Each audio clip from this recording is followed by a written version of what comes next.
আল্লাহ রাসূল বলছেন মানুষ মারা যাবে, মানুষ ইন্তেকাল করবে, সব নেক আমলের দরজা বন্ধ হবে, 3 প্রকারের আমলের দরজা বন্ধ হবে না কিয়ামত পর্যন্ত। কয় প্রকার?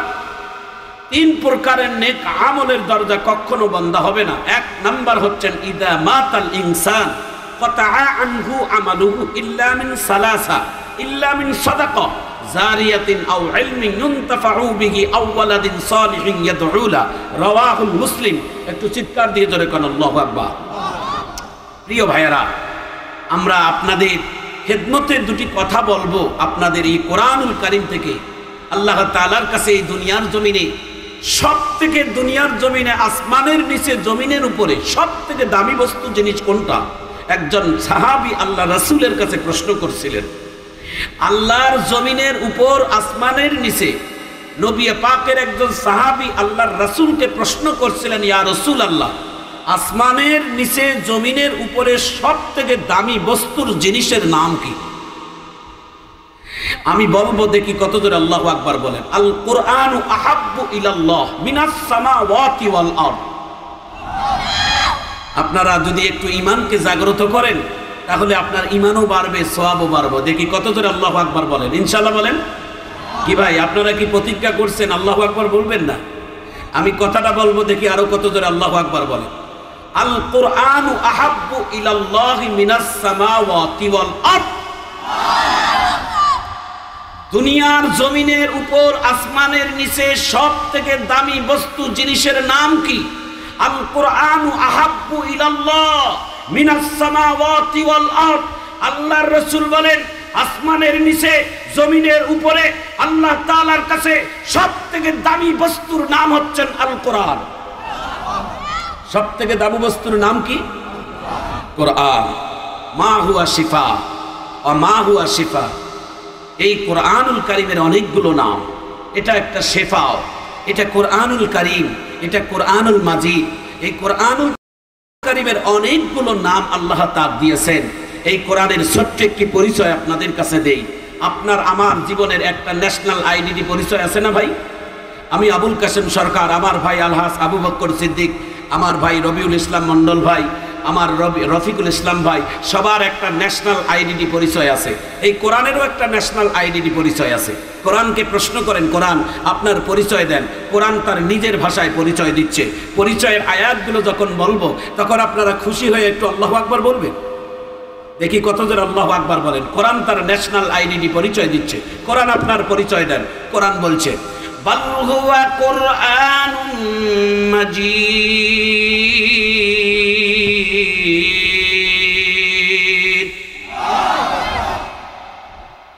জোরে আল্লাহু আকবার বলবেন। ঈমানও তাজা হবে, মাহফিলও মুখরিত হবে। আল্লাহ যেন কবুল করেন, আমিন বলেন। কোরআন বলছে, আমি আল্লাহর পক্ষ থেকে, আল্লাহর পাক কালাম এই দুনিয়াতে অবতীর্ণ হয়েছি। কোরআনকে আবারও প্রশ্ন করতে পারেন, কোরআন আপনি কোন মাসে এসেছেন? আপনার আসার মাসটা কোথায়, কোনটা? আমি কোরআন নিজে বলছে, শাহরু রমাদানাল্লাযী উনজিলা ফীহিল কুরআন।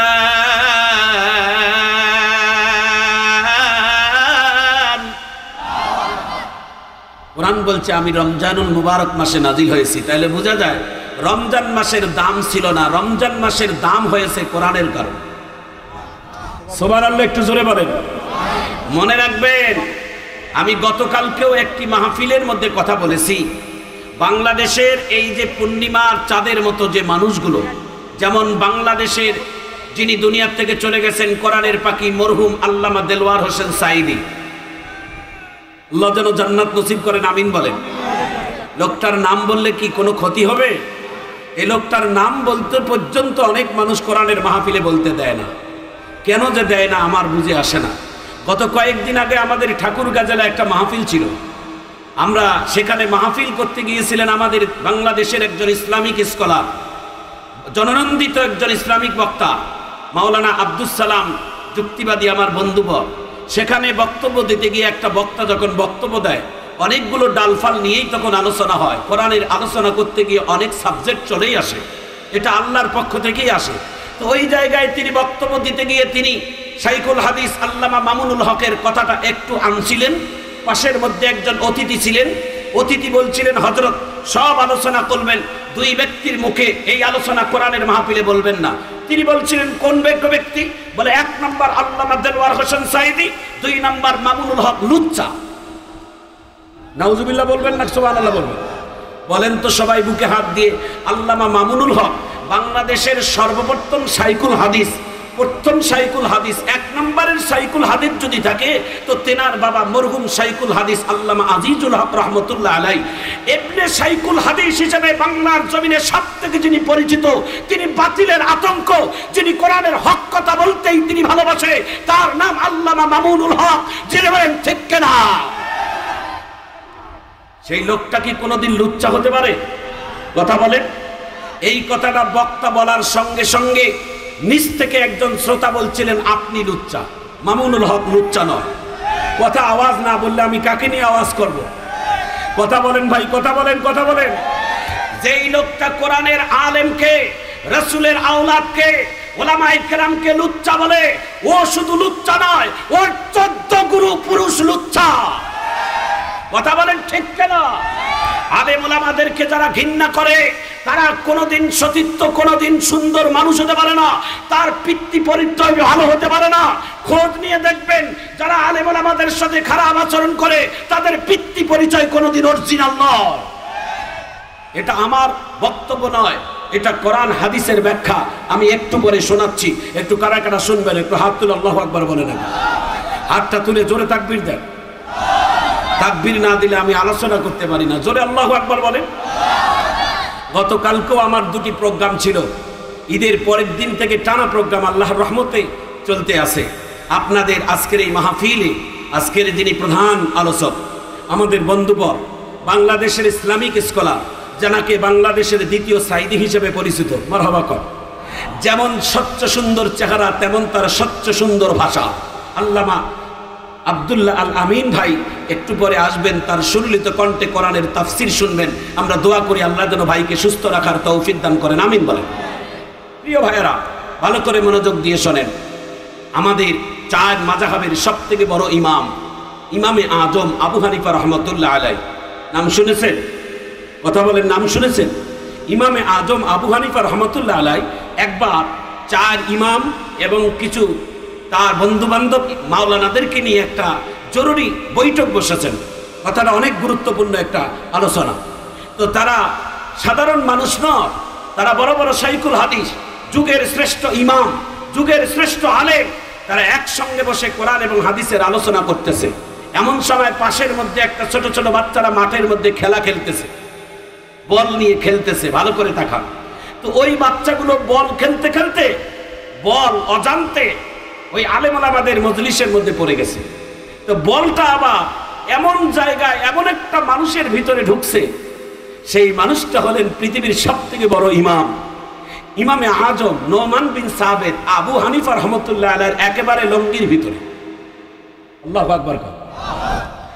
একেবারে এমন জায়গায় ঢুকছে যে উনি ছাড়া আর কেউ বাহির করে কেউ দিতে পারবে না, যে আর নেওয়ার মতো সম্ভব না। এখন এত বড় ইমামের কাছে বল চলে আসছে। ভালো করে তাকান, কথাটা অনেক গুরুত্বপূর্ণ। ইমামে আজমের শরীরের ভিতরে বল ঢুকে গেছে। এখন এতগুলো বাচ্চা কেউ সাহস পায় না যে এত বড় যুগের শ্রেষ্ঠ আলেমের কাছে বলটা চাইতে গেলে আমাদের ভয় লাগতেছে, আমাদের সম্মানের যদি কোনো ত্রুটি হয় এই জন্য কেউ আসে না। ওর মধ্যে একটা দুষ্ট আকৃতি বাচ্চা, উনি ভয় ভয় না করে একেবারে সরাসরি মজলিসের মধ্যে এসে কথা নাই বার্তা নাই হাত ওই জায়গায় ঢুকাই দিয়ে বলটা নিয়ে চলে গেছে। বলটা নেওয়ার পরে উপস্থিত যত ওলামায়ে কেরাম ছিল সবাই বলছে, হুজুর, হযরত, এটার প্রশ্নের জবাব কি হতে পারে? বলে কেন? বলে এতগুলো বাচ্চা সবাই তাকিয়েছিল, বলটা কেউ নিয়ে যেতে সাহস পায় না আপনার কাপড়ের ভিতর থেকে। এই ছেলেটা বলটা যে নিয়ে গেল, এই ছেলেটার কি হতে পারে? মুস্কি হাসি দিয়ে বলে, খোঁজ নিয়ে দেখো, তার পিতৃ পরিচয় ভালো নয়। যে লোকটা ওলামায়ে কেরামের ইজ্জতের সম্মান বোঝে না, সেই লোকটার সম্মান, যে লোকটা ওলামায়ে কেরামের সম্মান বোঝে না, যেই লোকটা হযরত ওলামায়ে কেরাম নায়েবে রাসূল আলেম ওলামাদের সম্মান বোঝে না, তার পিতৃ পরিচয়ের মধ্যে ভেজাল আছে। এটা কোরআন হাদিসের কথা, চিৎকার দিয়ে জোরে বলেন ঠিক কিনা? মনে রাখবেন, বাংলাদেশ সহ সারা পৃথিবীর ওলামায়ে কেরামের ইজ্জত দুনিয়ার কোনো মানুষ দেয় নাই, আল্লাহ পাক দিয়েছেন। কিসের কারণে দিয়েছেন? কোরআনের কারণে দিয়েছেন। একটু চিৎকার দিয়ে জোরে কান আল্লাহু আকবার। কথাটা আরো একটু স্পষ্ট করে বুঝাইলে আপনারা ভালো বুঝবেন। দেখেন তো, এটা একটা আমার হাতে কোরআন, একটু আল্লাহু আকবার বলেন। দেখেন আমার দিকে তাকান, এটা আমার হাতে কোরআন আছে না? এই কোরআনটা আমি এখন এই যে টেবিলে রাখলাম, এটাকে বাংলায় বলে টি টেবিল। কি বলা হয়? টি টেবিল। এই টেবিলের মধ্যে একটু উপরে এখানে নাস্তা হবে, এখানে পিরিচ হবে, এখানে চায়ের কাপ থাকবে, এখানে অনেক ধরনের মানুষ বসবে। কিন্তু এখন কোনো পৃথিবীতে কোনো খারাপ মানুষ হলেও এই যে কোরআনটা আমি টেবিলে রাখলাম, এখন কেউ এখানে চড়ে বসে থাকতে পারবে? কেন? কোরআনটা আছে বলে। এখন এই কোরআনটা থাকার কারণে এই টি টেবিলের দাম এখন টি টেবিল নাই। এই কোরআনটা ধরে রাখার কারণে বর্তমান টি টেবিলটা কোরআনের মতো দামি হয়ে গেছে। কথা বলেন ঠিক কেনা? কোরআনের একটা কাপড় দিয়ে শরীরের মধ্যে পেঁচিয়ে রাখা হয়, এটাকে বলে কোরআনের জুজদান। আমার দিকে তাকিয়ে বুঝে জবাব দিবেন যে পৃথিবীর সমস্ত কাপড়গুলো যদি এক জায়গায় রাখানো হয় আর কোরআনের সাথে লেগিয়ে থাকার কারণে কোরআনের জুজদান পৃথিবীর মধ্যে অন্যতম একটা দামি হিসেবে বিবেচিত হয়। তার কারণটা হচ্ছে কোরআনের সঙ্গে যারাই সম্পর্ক রাখে তারাই কোরআনের মতো দামি হয়ে যায়। একটু আল্লাহু আকবার বলবেন। আজকে বাংলাদেশের আল্লামা দেলোয়ার হোসেন সাইদি, আল্লামা মামুনুল হক, আল্লামা মিজানুর রহমান আজহারি, আল্লামা আব্দুল্লাহ আল আমিন, তাদের নাম শোনার পর জনগণ আসে নিজের টাকা খরচ করে, নিজের পয়সা খরচ করে, নিজের খাওয়া খেয়ে। অথচ এদেশের মধ্যে অনেক প্রোগ্রাম হয়, তারা টাকা দেয়, তাদের ভাড়া দেয়, তারপরও জনগণ আসে না।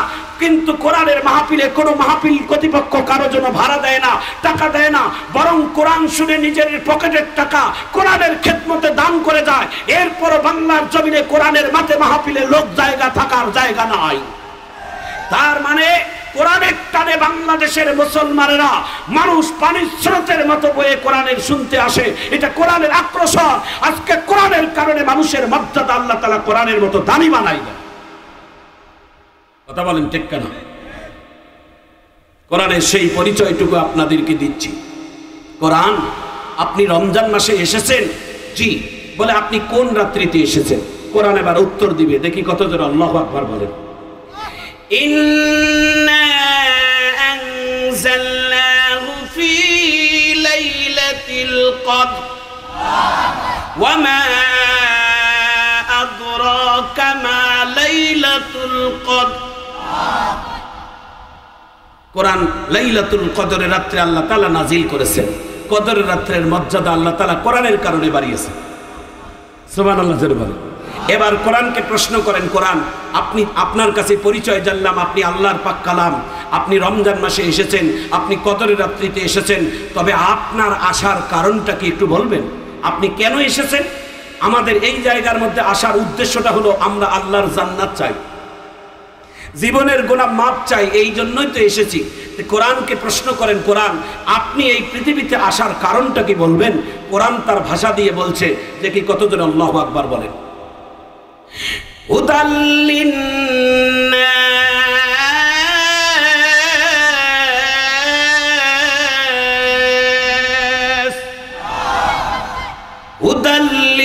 মুত্তাকিন,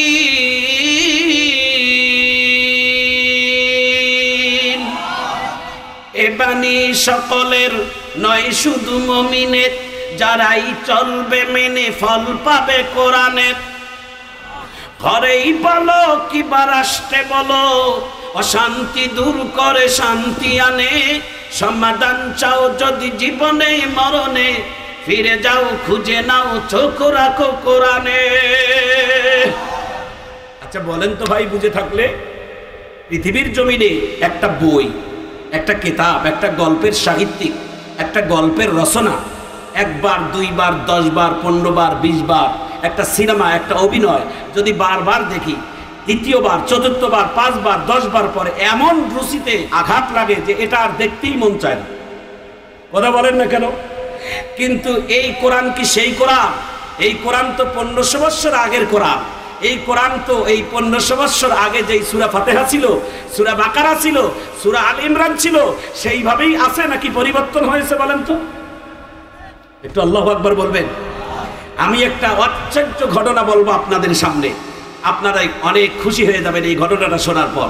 শোনার আগে একটু সবাই একটু হাত তুলে আল্লাহু আকবার বলেন আগে। এমনি বলবো না, জোরে হাত তুলে আল্লাহু আকবার বলেন, আরো জোরে বলেন আল্লাহু আকবার। ভাইয়েরা আমার, বন্ধুরা আমার, আমরা তো আমাদের ছেলে মেয়েদেরকে আপডেট বানাইতে চাই, 1000 বছরের আগের আপডেট কিছু শিক্ষা দিতে চাই, দুনিয়ার অনেক কিছু আপডেট জানাইতে চাই, কিন্তু 1400 বছরের পিছনে এই কোরআন আপডেট নাকি পুরান হয়ে গেছে? কথা বলেন, এটা কি পুরান না আপডেট আছে? সুবহানাল্লাহ, একটু জোরে বলবেন, একটু জোরে বলবেন সুবহানাল্লাহ। ভাইজান আমার, বন্ধুগণ আমার, বাংলাদেশের টেকনাফ থেকে তেতুলিয়া, বাংলাদেশের সকল এলাকার মধ্যে কোনো জায়গায় লিখছেন যে বাংলা মিডিয়াম স্কুল? কারণ এটা তো বাংলায় ভাষা, বাংলা ভাষায় স্কুল কোনোদিন এটা লেখে না। ইংলিশ মিডিয়াম লেখে, আরবি মিডিয়াম লেখে, বিভিন্ন মিডিয়াম লেখে, তবে বাংলা ভাষায় লেখে না, বাংলা মিডিয়াম বলে না। লন্ডনের ভিতরে একটা স্কুল ছিল, সেই স্কুলটি পৃথিবীর সমস্ত দেশের বড় বড় বিজনেসম্যান, ম্যাগনেট, টাকাওয়ালা, শিল্পপতির ছেলেমেয়েরা ওই স্কুলে লেখাপড়া করে। তো ওই স্কুলের যারা শিক্ষক তারা অনেক বড় হার্ট, দামি দামি শিক্ষক, বাচ্চারাও বড় দামি দামি পরিবারের সন্তান।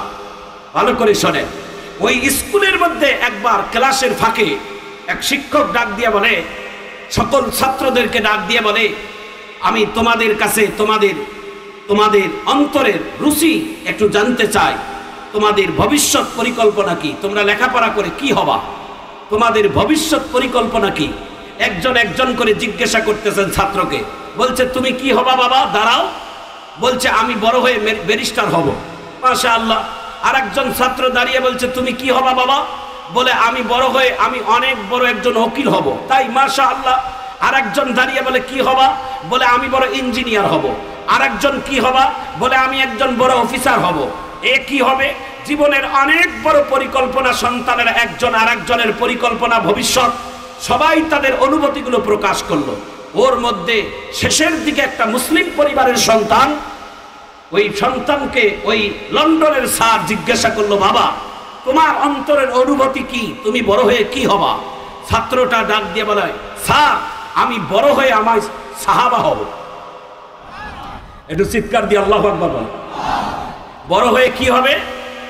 সাহাবা হবে। সাহাবা, সাহাবা কোনো ডিগ্রি? একটু আল্লাহু আকবার বলেন না ভাই। আমার দিকে তাকান, না হলে তো মজা পাবেন না। অতিথিরা আসবেন, বসবেন, তাদের দিকে এখন কোরআনের কথা শুনবেন। আল্লাহ তাআলা যেন কবুল করেন, আমিন বলেন।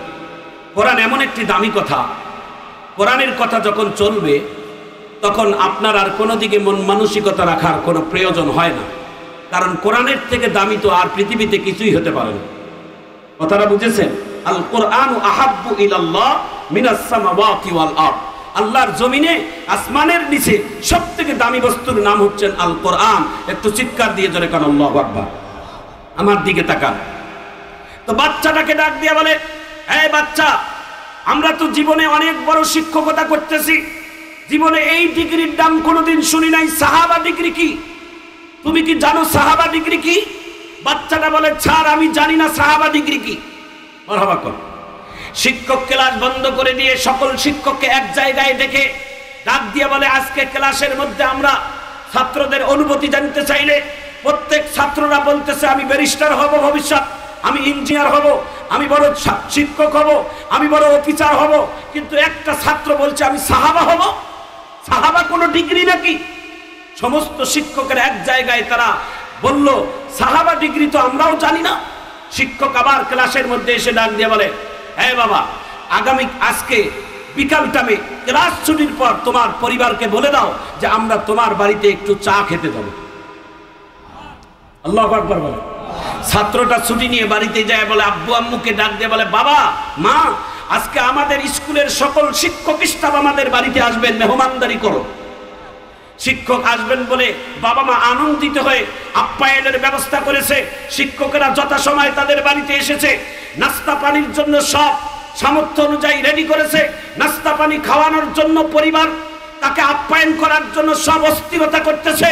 সকল শিক্ষক ডাক দিয়ে বলে, ভাই আমরা আপনার বাড়িতে নাস্তা খাওয়ার জন্য আসি নাই, আমরা আপনার বাড়িতে এসেছি আপনার কাছে একটা প্রশ্নের উত্তর জানার জন্য। আল্লাহু আকবার। কি প্রশ্নের উত্তর? বলে গতকালকে আমরা যখন ক্লাসের মধ্যে ছিলাম সকল ছাত্রদের অনুভূতির জিজ্ঞাসা করছিলাম, ভবিষ্যৎ তোমরা কি হবা? সবার অনুভূতি বড় বড় টাইটেল চায়, কিন্তু আপনার ছেলেকে যখন জিজ্ঞাসা করছিলাম তখন আপনার ছেলে বলছিল আমি সাহাবা হতে চাই। ভাই আপনি কি সাহাবা? এটা কোনো টাইটেল আপনার জানা আছে? সঙ্গে বাচ্চার বাবা চোখের পানি মোছে আর আকাশের দিকে তাকাইয়া আলহামদুলিল্লাহ বলে। একটু সুবহানাল্লাহ বলে। শিক্ষক ডাক দিয়ে বলে, আপনি এই কথা শোনার পর কেন চোখের পানি ফেললেন আর কেন আলহামদুলিল্লাহ বললেন? বাচ্চার বাবা ডাক দিয়ে বলে, স্যার আপনি জানেন না আমরা মুসলমান? কয় জানি। তুমি মুসলমান? তোমাদের মতো অনেক মুসলমানের পরিবারের সন্তানেরা আমার স্কুলে লেখাপড়া করে, তবে ওই মুসলমানের সন্তানেরাও জিজ্ঞাসা করছিলাম তাদেরও স্বপ্ন এরকম ছিল না, তবে তোমার সন্তান কেন যেন সাহাবা হতে চায়। এটা এই প্রশ্নের জবাব জানার জন্যই তো আজকে সকল শিক্ষকেরা তোমার বাড়িতে আসলাম।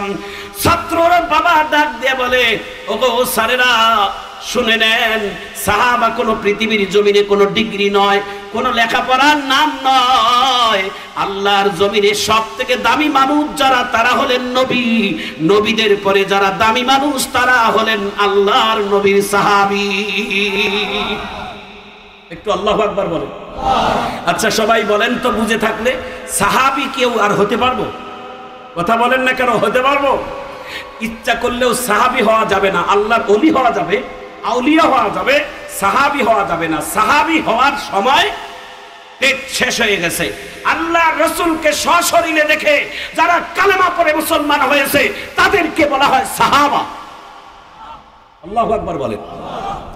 বাচ্চার বাবা ডাক দিয়ে বলে, স্যার আমার ছেলে সাহাবা হইতে চায়, মানে আমার বাড়িতে প্রত্যেকদিন 3 বেলা খাবারের পর আমি একটা সাহাবায়ে কেরামের কিতাব আমি বাড়ির মধ্যে রাখছি। আল্লাহু আকবার বলেন। দেখেন ভালো করে শোনেন, সাহাবায়ে কেরামের জীবনের ইতিহাসের একটা বই আমার বাড়িতে রাখছি। আরে আপনার আমার বাড়িতে তো গল্পের সাহিত্যিকের বই, ভালোবাসার বই। আপনার আমার বাড়িতে টেলিভিশনের নিত্য গানের অনুষ্ঠানের বই। আপনার আমার বাড়িতে তো সব সময় গান বাজনা বাজবে, সেটার প্রতিযোগিতা করি। শান্তি কি এমনি আসবে? সুখ কি এমনি আসবে? আল্লাহু আকবার বলেন। গতকালকে আমরা বাংলাদেশের একটি ঐতিহাসিক ঘটনা দেখে গোটা বাংলাদেশ ব্যাপী আমরা মর্মাহত হয়েছি, দুঃখিত হয়েছি। যে এই ছেলেটা দীর্ঘ 10 বছর যাবৎ সৌদি আরব থেকে প্রবাসীর জীবন, আপনারা জানেন যারা বিশ্বের মধ্যে বিভিন্ন দেশে প্রবাসী জীবন কাটে, আপনারা তো তাদের কাছে টাকা চাইলে টাকা পাঠাই দেয়। প্রবাসীরা যখন ভাই টাকা পাঠায় টাকা পাঠাই দেয়, বোন টাকা চায় টাকা পাঠাই দেয়, স্ত্রী টাকা চায় টাকা পাঠাই দেয়।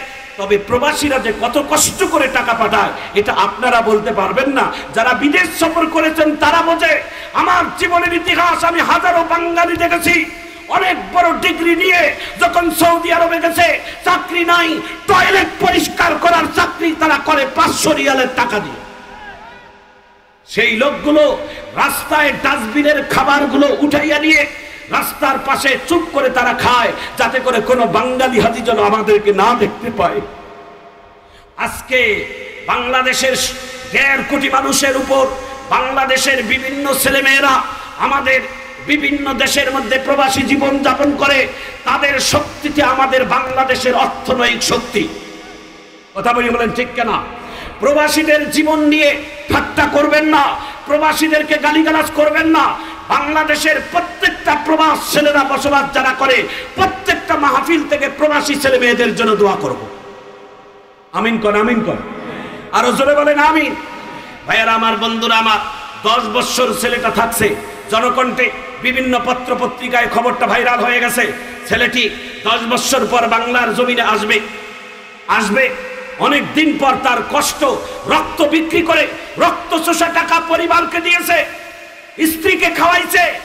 পরিবারের ছেলে মেয়ে ছিল তার 4 জন ছেলে, 4 জন বাচ্চা ছিল।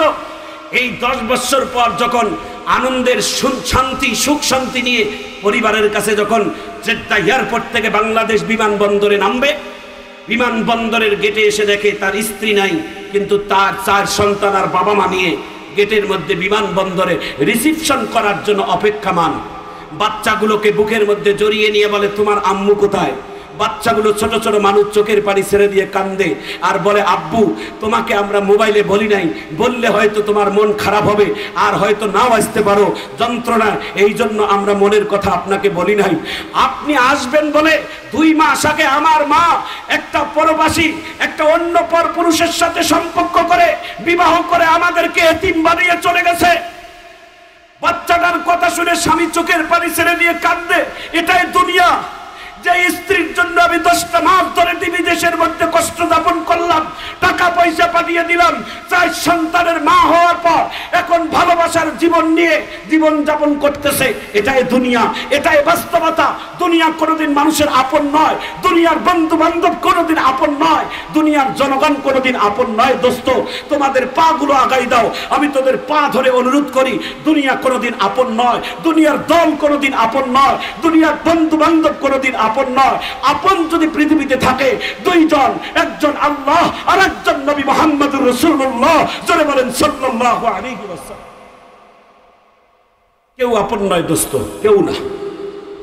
দুনিয়াটা সবথেকে বড় স্বার্থপর। দুনিয়ার থেকে স্বার্থবাদী আর কিতিতি কেউ নেই। দুনিয়া কাউকে থাকতে দেয় না। দুনিয়া মানুষকে লাথি মেরে ফেলাইয়া দেয়। বড় বড় দামি দামি ভিত্তি করে বিল্ডিং বানাইছেন, যেই দিন বিল্ডিং এ উদ্বোধন করে ঢুকবেন ওই দিনে গেটের মধ্যে আজরাইল বসায় রাখছে। আল্লাহ ডাক দিয়ে বলে, আজরাইল রে, আমার বান্দাটা যেন তার রাজবিলাস বাসার মধ্যে যেন না ঢুকতে পারে। আজরাইল, তুমি গেটের মধ্যে ঢুকে দাঁড়িয়ে থেকো, তুমি ওই তাকে ছিনিয়ে নিয়ে ওই মসজিদের কাঠের খাটের মধ্যে তাকে শোয়াই দিও, তাকে যেন আর উপরে না যেতে হয়। আমার ভাইজান, আমার বন্ধুগণ, কত ইতিহাস আমাদের সিনার মধ্যে আছে। বাংলাদেশের টেকনাফ থেকে তেতুলিয়া, বাংলাদেশের প্রত্যেকটা জেলায়, প্রত্যেকটা উপজেলায় আল্লাহ তাআলা আমাদেরকে কোরআনের কথা বলায়। আমাদের ইতিহাস তো বাংলার জমিনে অনেকের জানা আছে। আপনাদের হাতে পায়ে ধরে বলি, ভাই, আজকে আপনারা কেন মসজিদে যান না? কেন নামাজ পড়েন না? কেন বাবা মাকে সম্মান করেন না? কেন ইসলাম মানেন না? দুনিয়া তো সব থেকে বড় স্বার্থপর। দুনিয়া সব থেকে বড় স্বার্থপর। দুনিয়া মানুষকে কাউকে থাকতে দেয় না। সুখ শান্তি যখন আসে, যখন এই সুখ শান্তি ভরপুর হয়, তখন আল্লাহ তাআলা আপনার সুখ শান্তির মধ্যে ভাটা ফেলায়। চিৎকার দিয়ে জোরে বলুন ঠিক। এটাই দুনিয়ার বাস্তবতা দোস্ত। যুবক ভাইয়েরা, কেন নামাজ পড়ো না বলো তো ভাই? প্রশ্ন করেন আপনি আমাকে, আমি উত্তর দেই। কেন নামাজ পড়েন না? নামাজ পড়লে আপনার ক্ষতিটা কি? আপনারা জানেন, ইতিহাস ভুলে যাবে না। 2020 সালে বাংলাদেশ সহ সারা পৃথিবীতে করোনার আক্রমণ যখন হয়েছে, বাংলাদেশের প্রথম যেই ব্যক্তিটা মারা গেছে, বাংলাদেশের একজন বিজনেস ম্যাগনেট, যমুনা গ্রুপের চেয়ারম্যান, তিনি যখন করোনায় আক্রান্ত হলো, তার জীবনের ইতিহাস পত্রিকার সাংবাদিকেরা লিখেছেন। 100-200 নয়, 1400 কোটি টাকা বিদেশের ডাক্তারের কাছে ব্যয় করেছে করোনার রোগ থেকে বাঁচার জন্য। এই বিজনেস ম্যাগনেট যমুনা গ্রুপের চেয়ারম্যান করোনা থেকে বাঁচার জন্য 1400 কোটি টাকার উপর ব্যয় করেছে। আল্লাহ তাআলা তাকে দুনিয়াতে রাখে নাই, দুনিয়া থেকে উঠাই নিয়েছে। টাকা দিয়ে কোনোদিন বাঁচা যায় না দোস্ত, টাকা দিয়ে বাঁচা যায় না। অনেক টাকাওয়ালা মানুষ আছে, হার্ট স্ট্রোক করেছে, একটা নাপা প্যারাসিটামল 1 টাকা দিয়ে কিনে খাবে, এই সুযোগটাও আল্লাহ তাআলা দেয় না। কথা বলেন। টাকা তোমার, টাকার জন্য পাগল হয়েছো, টাকার জন্য অন্ধ হয়েছো, টাকার জন্য তুমি মানুষকে চেনো না, টাকার জন্য তুমি আলেম ওলামাকে চেনো না, ক্ষমতার জন্য তুমি অন্ধ হয়ে গেছো। দোস্ত, মনে রাখি দোস্ত, আজকে তোমার ক্ষমতা চোখ দুটো বন্ধ হয়ে যাক, আসল ক্ষমতার খেলা তো শুরু হবে অন্ধকার কবরে। কথা বলেন ঠিক কেনা? আরো জোরে জোরে বলেন ঠিক কেনা? ভাইজান আমার, বন্ধুগণ আমার, কোন ভাষা দিয়ে বুঝাইলে আপনাদের দিলটা নরম হবে আমার সেই ভাষাগুলো জানা নেই, তবে চেষ্টা করতেছি। আল্লাহ তাআলার কাছে দোয়া করেন আমাকে আল্লাহ যেন তৌফিক দান করে, আপনাদের পাথরের মতো দিলগুলো আমার কথার দ্বারাই যেন আল্লাহ নরম বানায়। আমিন কর। আপনাদের কাছে স্মৃতিতে জাগিয়ে দেওয়ার জন্য কথাটা বলছি। 2020 সালে বাংলাদেশের ঢাকার রাজধানীতে একটা প্রাইভেট হসপিটালে একটা করোনার রোগীর আক্রান্তের শ্বাস প্রশ্বাস খাটো হয়েছে বলে তাকে অক্সিজেন দিয়েছে। 30 মিনিট অক্সিজেন দেওয়ার পর ওই ঢাকার প্রাইভেট হসপিটাল কর্তৃপক্ষ বিল লিখেছে প্রায় 79,000 টাকা। 30 মিনিটের অক্সিজেনের বিল নিয়েছেন ডাক্তার। তাহলে সবাই বুকে হাত দিয়ে বলেন দোস্ত, 30 মিনিটের বাংলার জমিনের একটা হসপিটাল কর্তৃপক্ষ যদি 30 মিনিটের অক্সিজেনের বিল যদি ৭৯,০০০ টাকা যদি নেয়, আপনি আমি গোটা দিনে রাত্রে কত বগুলো আমরা অক্সিজেন নেই আপনি জানেন? আপনার বিজ্ঞানকে জিজ্ঞাসা করেন, আপনার স্বাস্থ্য জিজ্ঞাসা করেন, আপনার যারা বিজ্ঞান নিয়ে গবেষণা করে তাদেরকে করেন, ইসলামকে প্রশ্ন করেন। একজন মানুষ কমপক্ষে সকাল থেকে সন্ধ্যা অর্থাৎ 24 ঘন্টার ভিতরে 550 লিটারের উপর অক্সিজেন নেয়। আল্লাহু আকবার বলেন।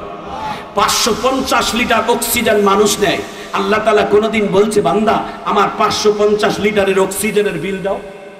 কথা বলেন না কেন ভাই? ভাইয়েরা জোরে বলেন। কেউ বলছে? আল্লাহ কোনদিন বলছে? আপনি যে এসির বাতাস খান, গরমের মধ্যে এসি চলে, তখন আপনার বিল বাড়ে না কমে? কথা বলেন, বাড়ে না কমে? আপনি যে ফ্যানের হাওয়া খান, আপনার ফ্যান কি এমনি ঘুরবে না টাকা লাগবে? আল্লাহর বাতাস যে আপনি পাচ্ছেন, কোনদিন আল্লাহ বলছে যে বান্দা আমাকে বিল দাও?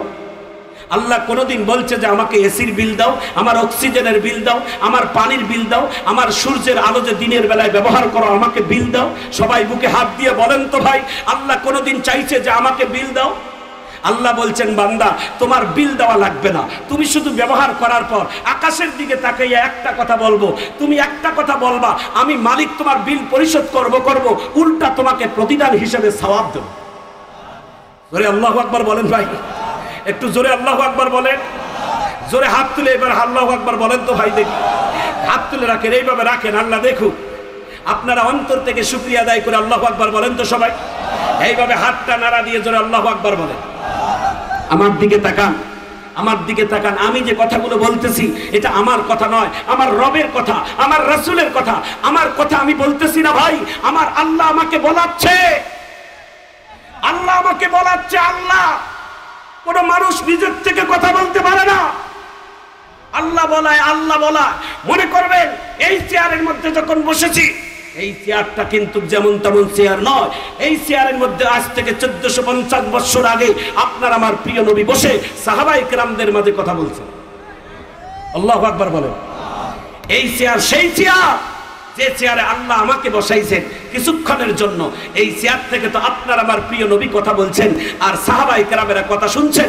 সেই মজলিস তো এটাও সেই মজলিস। একটু আল্লাহু আকবার কর, দিলটা নরম করে দেন যুবক, চোখের পানি ফেলবে যুবক। এই যুবক, আমি তোমাদেরকে আর কত বুঝাবো?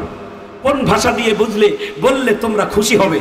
তোমরা মা বাবাকে সম্মান করবে, তোমরা 5 ওয়াক্ত নামাজে যাবে, তোমরা সিজদায় পড়ে থাকবে। সিজদায় কেন তোমরা সিজদা করো না বলো তো? ফজরের আযান যখন হয় তখন তোমরা নামাজ পড়ো না কেন বলো তো? আমার দিকে তাকাই একটা প্রশ্নের জবাব দেন। আপনারা যে গরমের সিজনে মশার ভয়ে, মশার যন্ত্রণা আত্মরক্ষার জন্য আপনারা মশারি টাঙ্গেন, মশারির ছিদ্রগুলো কি অনেক বড় না ছোট ছোট? কথা বলেন। মশারির ছিদ্র এত ছোট ছোট ছিদ্র দিয়েও তারপরও মশা ঠেলে ঠেলে সেই জায়গার মধ্যে প্রবেশ করে আপনার কানের মধ্যে যখন ভোঁ করে তখন আপনার আরামের ঘুম হারাম হয়ে যায়। দোস্ত, আমার দিকে তাকিয়া বলেন, মশারির ছিদ্র বড় নাকি আপনার নাকের ছিদ্র বড়? কথা বলেন না কেন? মশারির ছিদ্র বড় না আপনার নাকের ছিদ্র বড়? নাকের ছিদ্র বড়। মশারির ছিদ্র বড় না আপনার কানের ছিদ্র বড়? কানের ছিদ্র বড়। যে ছোট্ট মশারির ছিদ্র দিয়ে যদি মশা ঠেলে ঢুকে আপনার কানের কাছে যাইতে পারে, ওই মশাটা আপনার কান বড় ছিদ্র দিয়ে মস্তিষ্কের মধ্যে ঢুকতে পারে না? কথা বলেন, পারে না? যেই মশার ছিদ্র দিয়ে মশাটা ঠেলে আপনার কানে যা আক্রমণ করতে পারে, ওই মশাটা এত বড় নাকের ঢোকা দিয়ে ঢুকে আপনার মস্তিষ্কের মধ্যে যা কামড় দিতে পারে না। কিন্তু কেন করে না জানেন? শোনার পর হাত তুলে আল্লাহু আকবার বলবেন। দোস্ত, আমার দিকে তাকান। কেন করে না জানেন? আমার আল্লাহ বলেন, বান্দারে, বান্দিরে, সারাদিন তুই কাজ করেছিস, তুই সারাদিন ক্লান্ত হয়েছিস, শরীর ক্লান্ত নিয়ে রাত্রের অন্ধকারে যখন বিছনায় যায় তখন ঘুমাইছো। বান্দা, তুমি নামাজ না পড়লেও আমার বান্দা, নামাজ পড়লেও আমার বান্দা। নামাজ যারা পড়ে তারাও আমার বান্দা, নামাজ যারা পড়ে না তারাও আমার বান্দা। যারা নামাজ পড়ে না আমি তাদেরকে ভালোবাসি, যারা নামাজ পড়ে তাদেরকে আমি আরো একটু বেশি ভালোবাসি। আমি কাকে ফেলাই দেব রে বান্দা? আমি কাকে ফেলাই দেব? আমার গুনাহগার বান্দাগুলোও যখন আমাকে আল্লাহ বলে ডাকে, আমি আল্লাহ তাদেরও ডাক সাড়া দেই। আচ্ছা সবাই বলেন তো, আল্লাহ কোনোদিন স্বার্থ দেখে না ভাই? আল্লাহর জমিনে যখন বৃষ্টি হয় তখন নামাজিদের জমিনের মধ্যেও বৃষ্টি হয়, বেনামাজিদের জমিনের মধ্যেও আল্লাহ বৃষ্টি দেয়। প্রবল বাতাস যখন শুরু হয়, বাতাসের ঠান্ডা নামাজিদের শরীরেও লাগে, বেনামাজিদের শরীরেও লাগে। আল্লাহ কি কোনোদিন বেনামাজিকে আলাদা করে দেখছে?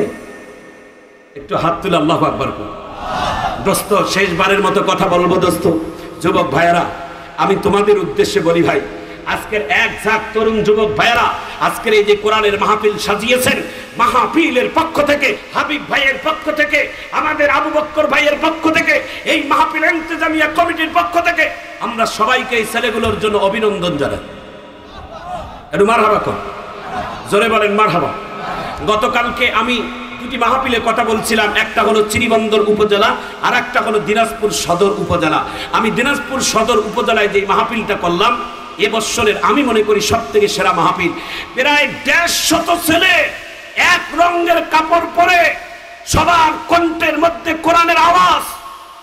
তারা কোরআনের মাহফিলের আয়োজন করে প্রতিজ্ঞা করেছে, হযরত আমরা যতদিন বেঁচে থাকবো ততদিন কোরআনের পক্ষেই কাজ করব এবং 5 ওয়াক্ত নামাজ পড়ব। সবথেকে বড় ওয়াদা, আমাদের সমাজের মধ্যে কোনো অন্যায়ের কাজ হতে দেব না। আল্লাহু আকবার। এই এলাকার যুব সমাজ, আপনারা এই কাজগুলো করবেন, আল্লাহ যেন কবুল করেন, আমিন বলেন। এই দক্ষিণ কোতোয়ালি নিয়ে আমরা দিনাজপুর শহরের লোকেরা বড় চিন্তায় মাঝে মাঝে থাকি। দক্ষিণ কোতোয়ালিতে ভদ্র মানুষেরা যখন গাড়ি নিয়ে আসে তখন তাদেরকে অন্য চোখে দেখে। কেন দেখে আমি জানি না, কেন দেখে আমি জানি না, এ ভাষা আমি বুঝাইতে পারবো না। দক্ষিণ কোতোয়ালির দিকে যখন আমাদের দিনাজপুর শহরের লোকেরা আসে তখন তারা কেন যেন আমাদের উল্টা চোখে দেখে। কেন? আপনারা কি অন্যায় করেছে? এই দিকে আসলে কেন মানুষ অন্য চোখে দেখে? এই যুবক ভাইরা, তোমাদেরকে বলছি, কেন অন্য চোখে দেখে? দক্ষিণ কোতোয়ালি হবে ইসলামের সবথেকে বড় ঘাটির জায়গা। কারা কারা একমত? হাত তুলে আল্লাহু আকবার বলে দেখান, দেখান, দেখান, দেখান, জোরে আল্লাহু আকবারের আওয়াজ দেন। দক্ষিণ কোতোয়ালি হবে ইসলামের সবথেকে বড় ঘাটি। ইসলামের ঐতিহ্যবাহী এই কোরআনের মাহফিল এই জায়গা থেকে হয়। মারহাবা। আপনাদের ইতিহাস জানা আছে কিনা জানা নাই, আমি খেয়াল পড়ে গেল, কথাটা বলে দেই। বাংলাদেশের একজন ইসলামিক স্কলার, দেখি কতগুলো খেয়াল আছে, দেখি এখানে অনেক মাই মুরব্বীরা আছেন যারা অনেকে খেয়াল হারা হয়ে গেছেন। বাংলাদেশের একজন ইসলামিক স্কলার কোরআনের তাফসীর মাহফিল এই খানপুরের বাজারে করতে গিয়ে, কোরআনের মাঠে কোরআনের কথা বলতে গিয়ে এই মঞ্চে মারা গেছে। কার কার খেয়াল আছে দেখি হাত তুলে দেখান। আল্লাহু আকবার। এই যে দেখেন হাবিব ভাই, মারহাবা কর। এই জায়গায় কোরআনের মাহফিল করতে গিয়ে মারা গেছে। নির্ভেজাল বোঝা যায় যে এই লোকটা কোরআনের কথা বলতে গিয়ে কোরআনের মঞ্চেই মারা যায়। বোঝা যায় সেই লোকটা জান্নাতি না জাহান্নামী। আল্লাহ যেন তাকে জান্নাতের উঁচু মাকাম দান করেন। একটু চিৎকার দিয়ে জোরে কোন আল্লাহু আকবার। আমার দিকে তাকিয়ে জবাব দিবেন দোস্ত, চোখের পানি ফেলাবেন। সবাই আওয়াজ দিয়ে বলেন, মশা কি ওই মশারির ছোট্ট ছিদ্র দিয়ে যদি ঢুকতে পারে, আপনার নাকের ডগা দিয়ে ঢুকতে পারে না? আপনার কানের ছিদ্র দিয়ে ঢুকতে পারে না? কিন্তু আমার আল্লাহ কি বলে জানেন? শোনার পর আল্লাহু আকবার বলবেন।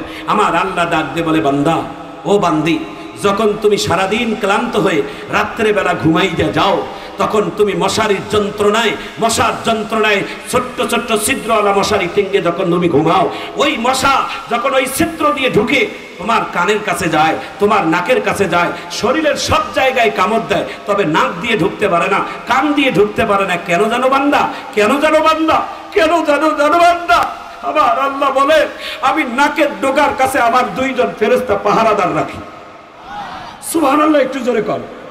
এ বান্দা, আমি তোমার কানের ছিদ্রের, 2 কানের ছিদ্রের কাছে আমার 2 জন ফেরেশতাকে পাহারাদার রাখি। কেন জানো? বলে শরীরের অন্য জায়গায় কামড় দিও, তবে ভিতরে যেন না ঢুকতে পারে, আমার বান্দার যেন কোনো বড় ধরনের ক্ষতি না হয়। এরে যুবক, তোমরা কেন নামাজ পড়বা না? কেন তোমরা সিজদায় যাবা না?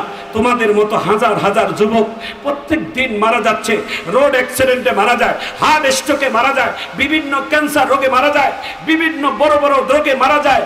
এই ভাইরা, তোমরা কি অনেক দিন বাঁচতে চাও? তোমাদের এটা ভুল ধারণা, তোমার এটা নকল ধারণা। তোমরাও কোনোদিন বাঁচতে পারবে না, আমরাও কেউ কোনোদিন বাঁচতে পারবো না। আজ না হয় কাল আমাদের মৃত্যুর স্বাদ গ্রহণ করাই লাগবে। একটু চিৎকার দিয়ে ধরে বলেন ঠিক না?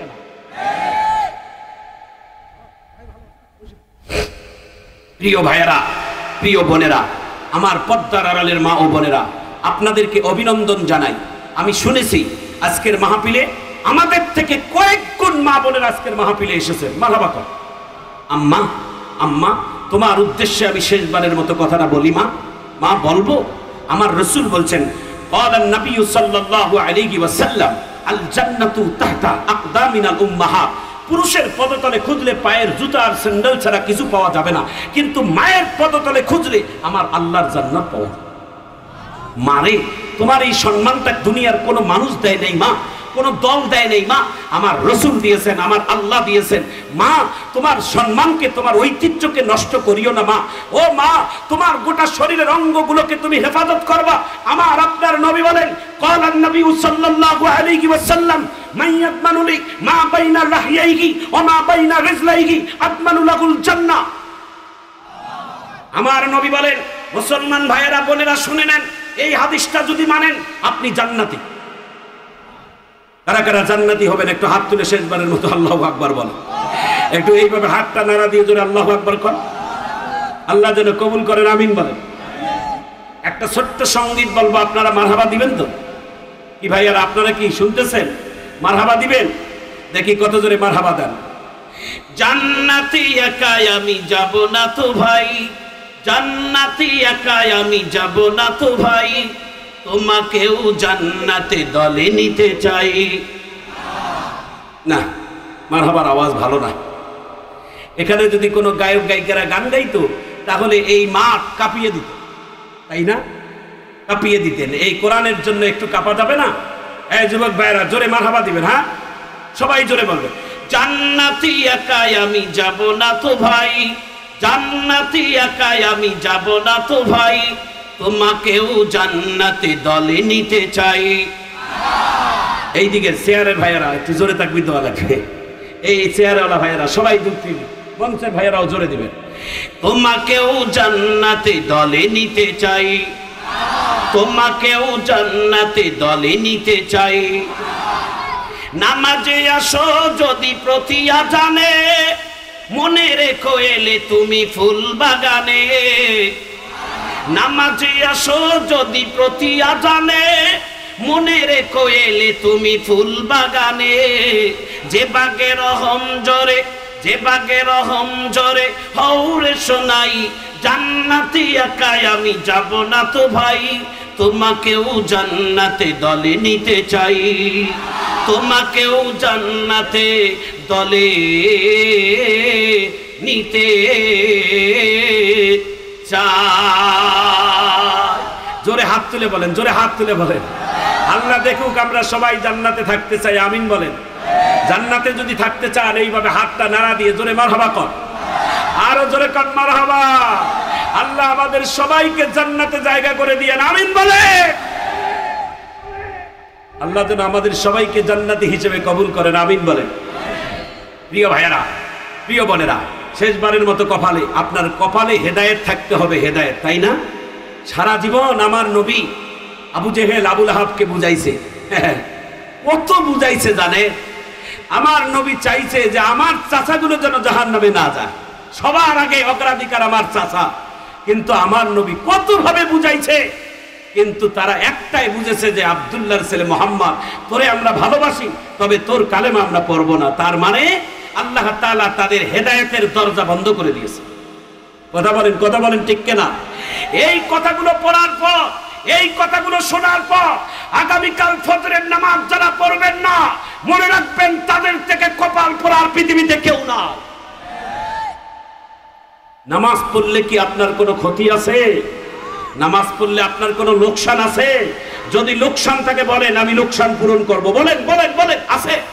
এই যুবক ভাইরা বলেন, লোকসান আছে? আজকের দিনটা চলে যাচ্ছে, কিয়ামতের আগ পর্যন্ত এই সোনালী দিনটা আর ফিরে পাবেন না দোস্ত, আর ফিরে পাবেন না দোস্ত। একটা মিনিট চলে যাচ্ছে, একটা মিনিট আর কোনোদিন ফিরে পাবেন না দোস্ত। ও দোস্ত, ও বুজুর্গ, ও মুরব্বী, আমাদের দেশের অনেক মুরব্বীরা বয়স হয়েছে, দাড়ি পাচ্ছে, বাজারে গিয়ে চা খাচ্ছে, চায়ের হোটেলের মধ্যে আজান পরে গল্প করে, বিড়ি খায়, টেলিভিশন দেখে, নামাজ পড়ে না। জোরে বলুন ঠিক কিনা? দুঃখ লাগে বাবা, দুঃখ লাগে।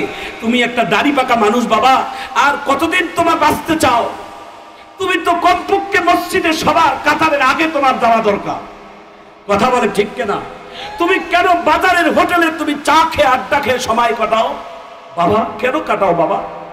আমি একটি ঘটনা বলেই আমার বক্তব্য অন্যদিকে যাচ্ছি।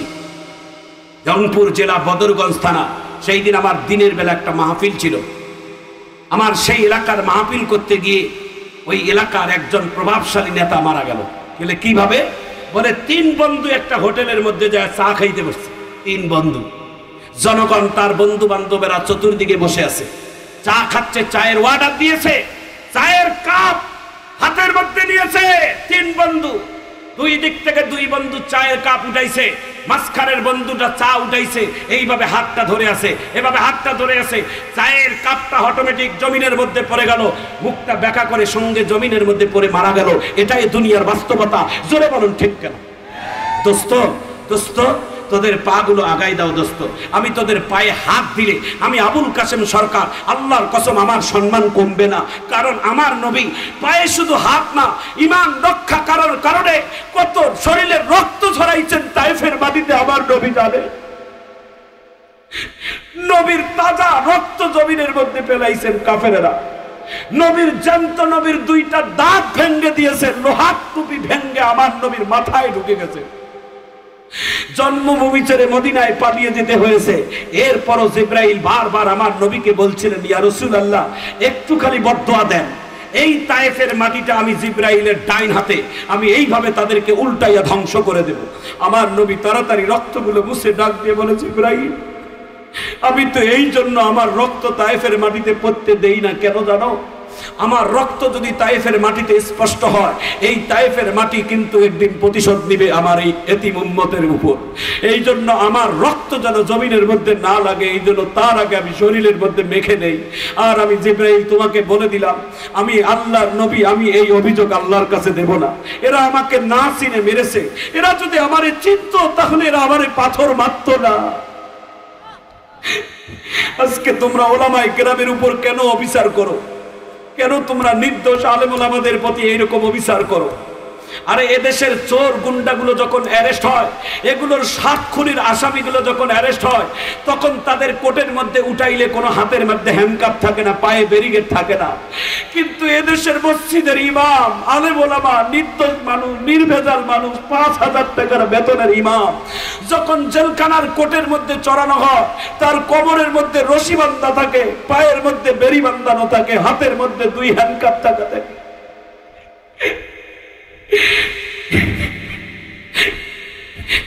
তোমাদেরকে কোন ভাষা দিয়ে বললে আমি আপনাদের হৃদয়টাকে নরম করে দেব?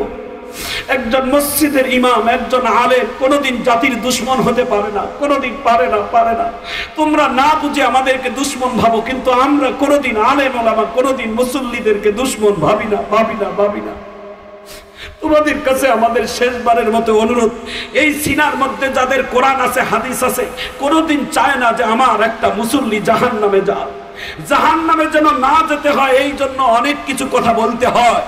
বলতে গিয়ে কাউকে খারাপ লাগে, কাউকে ভালো লাগে। এই জন্য অনেক মানুষ যাদের খারাপ লাগে তারা ষড়যন্ত্র করে। দোস্ত, যারা সুদের বিরুদ্ধে বক্তব্য দিবেন, যারা সুদ খায় তাদের শরীরে তো লাগবেই। যারা ঘুষ খায়, ঘুষের বিরুদ্ধে বক্তব্য দিলে তো লাগবেই। যারা অন্যায়ের কাজ করে, দুর্নীতি করে, তাদের বিরুদ্ধে বক্তব্য দিলেই তো তাদের লাগবে। কথা বলেন ঠিক কেনা? কেন দোস্ত তোমরা আমাদের উপর কেন অবিচার করো? ওলামায়ে কেরামদের প্রতি কেন অবিচার করো? ওলামায়ে কেরাম হচ্ছেন নায়েবে রাসূল, আল উলামা ওয়ারাসাতুল আম্বিয়া। গোটা পৃথিবীর জমিনে তছনছ করে খুঁজলেও আমার নবীকে পাবা না, পাবা না, পাবা না। মদিনার মধ্যে যখন হাজিরা হজ করতে যায়, কাবা শরীফ মদিনা যাইয়া মদিনার রওজার পাশে এতটুকু রাস্তা, 4 ফিট রাস্তা। সৌদি সরকার সবসময় দরজাটা খুলে দেয় না। ফজরের নামাজের পর, আসরের নামাজের পর, অথবা রাত 10টার পর দরজাটা খুলে দেয়, অর্থাৎ রসুলের রওজা মোবারকে সালাম দেওয়ার সুযোগ। আমার ভাইজান, আমার বন্ধুগণ, জীবনে 8-10 বার মক্কা মদিনা আল্লাহ পাক আমাকে মেহমান বানাইছে। আমি যতবার গেছি, একটা কোনো হাজি নাই যে আমার নবীর রওজার পাশে গিয়ে চোখের পানি না ফেলায়। তাদের সবার চোখের পানি ফেলার একটাই কারণ, এত টাকা খরচ করে আসলাম, এত দূর থেকে আসলাম, সব পাইলাম কিন্তু আমার নবীকে পাইলাম না। এটাই অন্তরে দুঃখ। কথা বলেন ঠিক কিনা? আমার দুঃখ, আমি বাংলাদেশ থেকে আসলে আমার দুঃখ লাগতো না, কিন্তু এত দূর থেকে আসলাম, নবীর রওজা দেখলাম, আমি নবীকে পাইলাম না, এটাই মনের দুঃখ দোস্ত। আমার নবীকে আর কোনোদিন পাবা না দোস্ত, আর কোনোদিন পাবা না। তবে নবী দেখার মানুষ দুনিয়াতে আল্লাহ তাআলা কিছু রাখছে। এরা হচ্ছেন নায়েবে রাসূল, এরা হচ্ছেন আলেম ওলামা। কোন আলেমের চেহারার দিকে যদি কেউ এক নজর মেহেব্বতের দিকে তাকায়, সেজন্য মদিনার নবীর চেহারার দিকে তাকায়। হাত তুলে আল্লাহু আকবার বলেন, আরো জোরে বলেন আল্লাহু আকবার, আরো জোরে বলেন আল্লাহু আকবার। দোস্ত দুঃখ লাগে, দোস্ত দুঃখ লাগে। বাংলাদেশের জমিনে একজন ইসলামিক স্কলার, যিনি কোরআনের হাফেজ, যিনি নিজের মুখে বলেছেন দাওরায়ে হাদিস পাশ করেছি, এই ছেলেটা দীর্ঘদিন ধরে 5 বছর মসজিদের ইমামতি করছে। 5 বছর, শুনে নাও বাবা, এটাই শেষ টপিকস আলোচনা। 5 বছর মসজিদের ইমামতি টানা করেছে। দাওরাতুল হাদিস হচ্ছেন মাস্টার সমতুল্য। আমাদের বাংলাদেশের মাননীয় প্রধানমন্ত্রী আজকে বাংলাদেশের সকল দাওরায়ে হাদিসদেরকে মাস্টার সমতুল্য মান দিয়েছেন। একজন দাওরায়ে হাদিস হচ্ছেন মাস্টার পাস সমতুল্য। সেই দাওরায়ে হাদিস হাফেজ কমপ্লিট করার পর এই ছেলেটা 5 বছর ইসলামিক কোরআনের কথা বলার পর এই ছেলেটা একটা সাধারণ ভালোবাসা, মিথ্যা ভালোবাসা, দুনিয়ার একটা মেয়ের জন্য তিনি এই সমস্ত মসজিদের ইমামতি, বক্তব্য, মাদ্রাসার শিক্ষা টিক্ষা বাদ দিয়ে তিনি মাথার চুল, শরীরের চুলগুলো নায়ক সাকিব আল হাসানের, নায়ক সাকিব খান তাদের মতো স্টাইলে চুল রেখে টিকটকার হয়ে তিনি সাক্ষাৎকারে বলছে যে আর আমি ইসলামের কথা বলবো না, আর আমি কোরআনের কথা বলবো না, এখন থেকে আমি সিনেমা হলের অভিনয় করব। আমি তোমাদের কাছে বলতে চাই যে এই ছেলেটা ইসলামের ছায়াতল থেকে এত বড় একজন দাওরায়ে হাদিস পাশ করার পর, 5 বছর মসজিদের ইমামতি করার পর, যেই ছেলেটা নায়ক সাকিব খানের আদর্শ হতে চায়, যেই ছেলেটা ভারতের নায়ক সাকিব খানের আদর্শ হতে চায়, শাহরুখ খানের আদর্শ নিতে চায়, তোমাদের উদ্দেশ্যে বলি বাবা, এই ছেলেটার মধ্যে 2 ধরনের অভিযোগ, 2 ধরনের আল্লাহ তাআলা তাকে পথভ্রষ্ট করেছেন। 2টা অভিশাপ আছে। আমার মনে হয় 1 নাম্বার অভিশাপ তার উস্তাদের অভিশাপ। যেই উস্তাদের কাছে লেখাপড়া করেছে, নিশ্চয় এই ছেলেটা, এই ছাত্রটা নিশ্চয় তার উস্তাদের কাছে বেয়াদবি করেছে, বেয়াদবি করেছে। বেয়াদবি করার কারণে তার উস্তাদ তার প্রতি অসন্তুষ্ট হয়েছে। শিক্ষকের অভিশাপ যার মধ্যে থাকবে, জিন্দেগিতে কোনোদিন এই চেয়ারের মধ্যে আল্লাহ তাকে বসাবেন। কথা বলেন ঠিক কিনা? 1, 2 নাম্বার বাবা, তোমরা এখন দিলটাকে নরম করে দাও। বাবা তোমাদের উদ্দেশ্যে বলি, 2 নাম্বার কারণ কি জানেন? যাদের ঘরে মা বাবা আছে, মা আর বাবা, এই বাবা মার অভিশাপ পাওয়ার কারণেও সন্তানেরা পথভ্রষ্ট হয়ে যায়, সন্তানেরা পথভ্রষ্ট হয়ে যায়। কথাটা আমি স্পষ্ট করে বলে দেই দোস্ত, শুনে নেন। কাবা শরীফের একজন ঐতিহাসিক ইমাম, নাম তার ছিলেন কালবনি। কি নাম? কালবনি। গোটা চেহারাটা হাড়ির পাতিলের মতো কালো। কালবনি, তিনি মক্কার ইমাম। মারহাবা কর। তিনি এত কালো মানুষ মক্কার ইমাম হয়েছে। মক্কার ইমামকে একবার সাংবাদিকেরা প্রশ্ন করেছে, আপনি কোন যোগ্যতার কারণে কাবা শরীফের ইমাম হইলেন? তিনি কি উত্তর দিয়েছেন জানেন? তিনি বলেছেন, আমার কোনো এলেমিয়াতের কারণে কাবা শরীফের ইমাম হই নাই, আমি এই জায়গায় ইমাম হয়েছে আমার মায়ের দোয়ার কারণে। সুবহানাল্লাহ জোরে কর। মায়ের দোয়া, মায়ের দোয়া নিবেন ভাই। মায়ের দোয়া যারা পাবেন, পৃথিবীতে আর কারো দোয়া লাগবে না। সুবহানাল্লাহ। আল্লাহর কসম করে বলি ভাই, আল্লাহকে নিয়ে বলি, আমি আবুল কাসেম সরকার, আমি কেন, বাংলাদেশের যত পীর, অলি, আউলিয়া যদি আপনার জন্য দোয়া করি, এই দোয়া